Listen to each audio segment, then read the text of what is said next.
Back when I was a teenager, I had tons of time to do stuff, but now that I'm married and have multiple kids, it's really hard to find time to ride dirt bike, even though it's part of my job. So if you want to ride more, but feel like it's hard to find time, this video is for you. I want to show you 8 practical ways that you could find more time to ride your dirt bike. The first way is finding somewhere closer to ride. Now, I know this isn't possible for everyone, but if you just go to the same place, maybe it's like 2 or 3 hours away, maybe because it's the funnest place to ride, but you know that there is somewhere that's only like 20 or 30 minutes away, even though it's not quite as fun, well, saving that extra couple or few hours of driving time may allow you to ride your dirt bike more often. So instead of like once a month, maybe it's 2 or 3 times a month. Way number 2 is ride longer. This is when you go out on a trail ride. Are you only riding for like 30 or 60 minutes of actual ride time? You may be out all day, but you may only be riding for a fraction of that time. Well, to get your money and time worth out of that,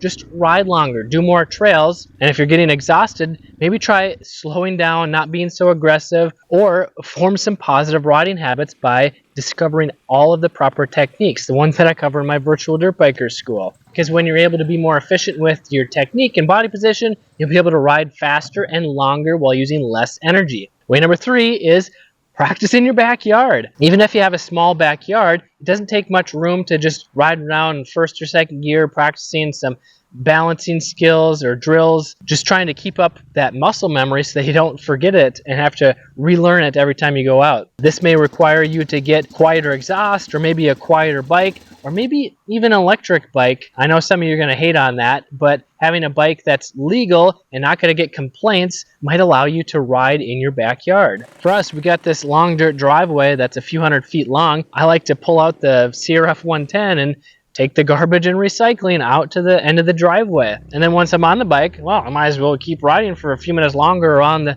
yard. Way number 4 is get your family to ride with you. Whether it's your wife or your husband or your kids or grandkids, whatever it is, if you include them with you to make it a family sport, a family hobby, and they enjoy doing it with you, you might be able to ride 5 times as much as you normally do. Way number 5, you might not like if you have a high performance race bike, but it's buying a more reliable bike, one that requires less maintenance or repairs so that you can ride it more and work on it less. This may result in having to downgrade to a slower trail bike, but if it allows you to ride a couple more times a month because you're not spending 5 hours out in the garage trying to fix it, you might get more ride time. Way number 6 is buying a dual sport bike. Now, if you're busy with like work and it just takes so much time to load up your bike in the truck or the van or trailer to go to the trails, maybe commuting with a dual sport bike is the way to go, because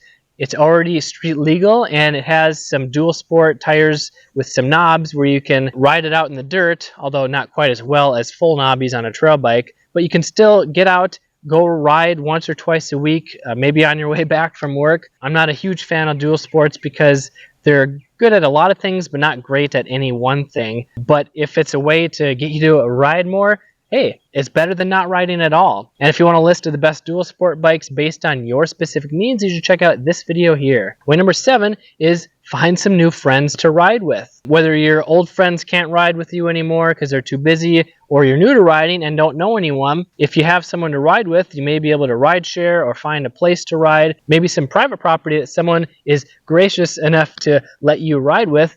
Finding new friends, maybe it's like Facebook groups. Like here in Minnesota, there's the Minnesota Dirt Bike Trail Riding Group, which is pretty active, and you can meet a lot of new people on there. Or perhaps a local riding club. Here we got the Twin City Trail Rider Club, where you can sign up and get a part of some trail rides, meet a bunch of really cool people that might become lifelong friends. Or maybe you're a racer that's trying to train and ride more, entering a race and just putting yourself out there and trying to meet new people. And the best way to get a friend is to be a friend. So don't be a jerk and don't expect anything out of anyone, but rather be humble and willing to help whenever possible. Way number 8 is make it a priority. If your schedule is super busy, it could be as simple as just scheduling it on your calendar, because when you don't schedule things, well, it's not going to happen. So if you don't put it for Saturday 10 a.m., get out for a dirt bike ride, whether it's in your backyard or go to your local trails.